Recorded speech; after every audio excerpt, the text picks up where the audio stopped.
যে কৃষ্ণমূর্তির দর্শন নিয়ে আজ আমরা একটু গভীরে যাব, বিশেষ করে তার what are you doing with your life বইটার কিছু ভাবনাকে কেন্দ্র করে। হ্যাঁ, এই বইটা তো আসলে অনেকগুলো আলোচনার সংকলন। ঠিক, বইটা খুললেই দেখা যায় আত্মপরিচয়, জীবনের মানে, সম্পর্ক, ভয়, একাকিত্ব, মানে এমন সব মৌলিক প্রশ্ন নিয়ে তিনি নাড়া দিয়েছেন। একদম। আমাদের হাতে আছে বইটার কিছু মূল অংশ আর তার সারসংক্ষেপ। তো আজকের এই বিশদ আলোচনায় আমাদের উদ্দেশ্য হল কৃষ্ণমূর্তির চিন্তার একেবারে ভেতরে ঢোকা আর কি। মানে কিভাবে তিনি দেখছেন এই বিষয়গুলোকে, আত্ম উপলব্ধি, আমাদের চিন্তার দরণ বোঝা।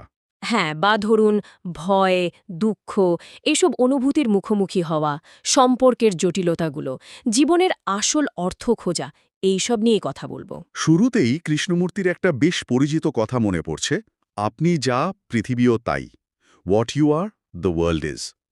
আপাত দৃষ্টিতে বেশ সহজ শোনায়, তাই না? হ্যাঁ, শুনতে সহজ হলেও এর ভেতরের অর্থটা কিন্তু বিশাল। মানে জীবনের যত জটিলতা, বাইরের পৃথিবীর সমস্যা, সবকিছুর মূলেই তিনি আসলে আমাদের নিজেদের ভেতরের জগৎটাকেই দেখছেন। বলছেন নিজেকে না বুঝলে এই সমস্যার সমাধান নেই, আর সেটা নাকি নিছক বই পড়ে হবে না। ঠিক এখানেই কৃষ্ণমূর্তির মৌলিকত্ব। তিনি বলছেন, মানে বই বা অন্যের মুখের জ্ঞান আমাদের শুধু তথ্য দেয়, কিন্তু নিজেকে জানা, নিজের মনকে বোঝা, এর জন্য দরকার সরাসরি দেখা, কোনো ব্যাখ্যা বা বিচার ছাড়াই। সরাসরি দেখা মানে কিভাবে? মানে নিজের চিন্তা, অনুভূতি, প্রতিক্রিয়া, যা যা উঠছে মনে, সেগুলোকে শুধু দেখা। তিনি এই আমি বা আত্মা, যেটাকে আমরা খুব আঁকড়ে ধরে থাকি, সেটাকে বলছেন আসলে কি পরিচিতি, স্মৃতি, আকাঙ্ক্ষা, এগুলোর একটা পুঁজি, যা বিভেদ তৈরি করে।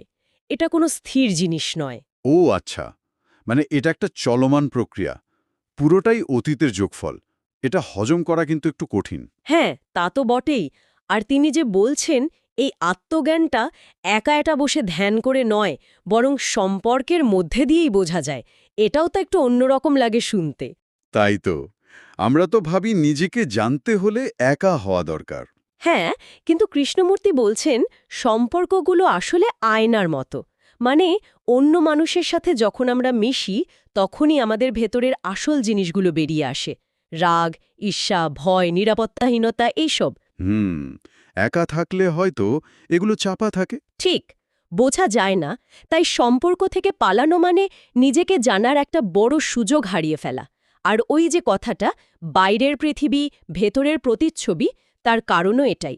সমাজের যত সংঘাত, হিংসা, বিভেদ,